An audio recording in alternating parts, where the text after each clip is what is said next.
Hey guys, so today I want to talk about people who do not know what an indoor voice is. People that are very loud in public transport, because I was recently on a plane. It's becoming normalized. And I do think that it depends on where you are in the world and the culture. For example, Japan is known for its train etiquette. Usually people are very quiet and respectful on the train. Well, respectful. They have SA problems, right? They needed to create a whole separate car for the women. They have gendered cars now because of how bad SA is there. So they have their own issues. But again, when it comes specifically to being quiet, they're good at that. And now we have a lot of foreigners coming to Tokyo specifically where they're doing handstands, they're dancing like you see in some of these cities in America and misbehaving. And so the law enforcement comes and deals with them. Good for them, right? We don't have that same reaction here in the US. This is expected nowadays for people to be yelling and picking up the phone. Hey girl, oh my goodness, really?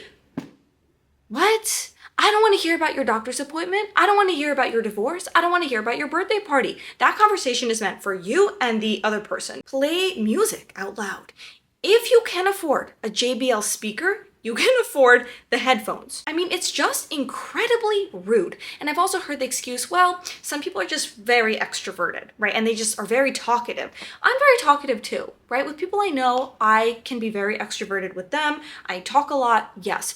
Your personality, whether you're an introvert or an extrovert, does not matter. You're not going to be screaming in public with your friends at the grocery store or on the train or on the plane.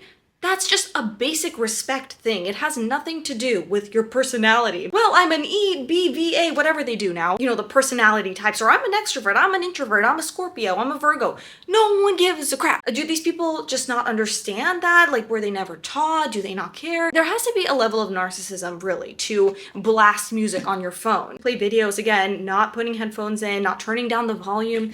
Here's the thing. I've been around theater people, you know, people who love the arts. They're very expressive. That's just what I've noticed. Of course, not all theater people, right? But a lot of the ones I know, they're a bit louder. And so sometimes I have to nudge them, like in an Uber, for example, right? I've had to do this a few times. And I go, hey, keep it down. I just start to feel a bit like of secondhand embarrassment, right? It's a bit uncomfortable because I don't understand why the Uber driver has to hear our conversation, especially like at a normal volume, okay, but you know, when you're talking like this, and then I went to the store, and then I saw this crazy thing, we're in a car. We're not alone right now. Why are you yelling? It's just, I just don't understand. I really don't. Another thing I've noticed on buses specifically, you know, they have those reserved seats for pregnant women, for the elderly, for disabled people, right? It's very rare now to see someone give up that seat. It's one thing to sit there if no one else needs it and, you know, the bus is packed, let's say, and that's the only seat available, I get it. But when you see, for example, I saw this one guy, he was with a cane, and a young man was sitting in that seat, and he did not give up the seat. I feel like you, unless you're disabled, pregnant, you know, something's going on, give up the seat for the old guy struggling with a cane. Hello. Part of this is definitely being glued to your phone. So when someone's on the bus, let's say, and they're just scrolling through TikTok or I guess not TikTok anymore, Instagram, YouTube, Shorts, and they're just scrolling, they are not aware of their surroundings. So they may not see someone that may need that seat. They may not realize that they should turn the volume down, and that's another issue. And then on the planes, what I've noticed is the food, right? Also, yes, people scream, they're on the phone, super loud, but also eating. It all comes down to disrespect. But with the food specifically, people will bring crazy things onto the plane and start unwrapping it as soon as they sit down. First of all, can't you bring a normal snack?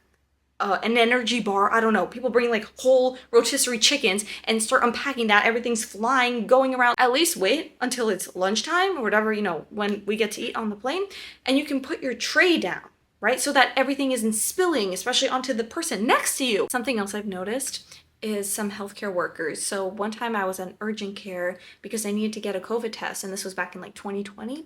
And there was an elderly woman waiting to be seen, and the nurse comes up to her to like, you know, get some information. And she's like, "Hi, ma'am, and when's your birthday?" And the older woman, she's like, "Why are you yelling?" And I was thinking the same thing. I'm like, you know, just because someone's older doesn't mean you have to assume they're deaf. You know, if they can't hear you and they could let you know and then you can speak up, but you don't have to assume that they can't hear you and start screaming. And back to the Uber, of course, sometimes the passengers are the problem. Sometimes the Uber drivers are the problem, or the taxi drivers. Why do we have to hear a conversation in a foreign language for the entirety of the trip, you know, screaming into the Bluetooth device?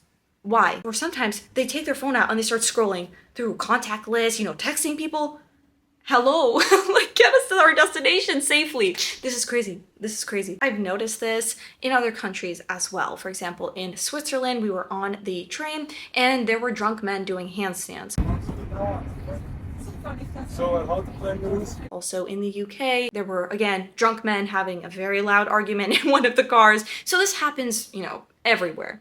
But it's so normalized here in the US. It's one thing to say, I just don't care what anyone thinks, you know? I don't care about anyone's opinion. Okay, cool. Sure, that's great. But it's another thing to be completely disrespectful and say, I don't care if I'm making everyone uncomfortable. I don't care if I'm screaming at the top of my lungs on the phone, on speakerphone. And I don't care how anyone feels about that. You don't own the place. Like, you have to be respectful. We have to bring a certain level of respect back and stop with the main character syndrome, because it's just rude. That's it. You guys let me know what you think about this in the comments, and I'll see you in the next one. Bye.